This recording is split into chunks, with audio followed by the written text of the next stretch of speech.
The Coast Guard just dropped a massive 327-page report on the OceanGate Titan sub tragedy, and it's honestly hard to read without feeling a mix of frustration and sadness. In June 2023, the Titan submersible vanished during a dive to the Titanic, taking 5 lives with it, including OceanGate's own CEO, Stockton Rush. For days the world watched and hoped, but the truth was grim. The vessel imploded deep in the Atlantic under crushing pressure. Now, after 2 years of investigation, the Coast Guard says bluntly, this disaster was preventable. Their report points to a cascade of failures, everything from shoddy design and skipped safety protocols to financial pressures that led employees to forego salaries and rely on contractors instead of full-time experts. It gets worse.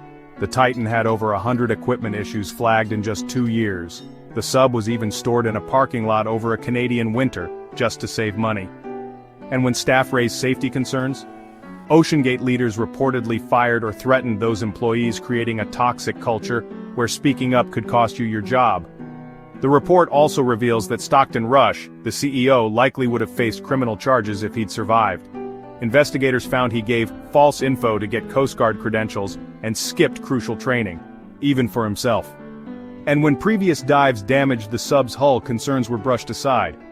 So what's next? The Coast Guard's not just pointing fingers, they've made 17 recommendations to overhaul submersible safety, from tighter regulations to better communication standards and mandatory maintenance guidelines. But the message is clear: when safety is sacrificed for speed, innovation, or profit, the consequences can be deadly.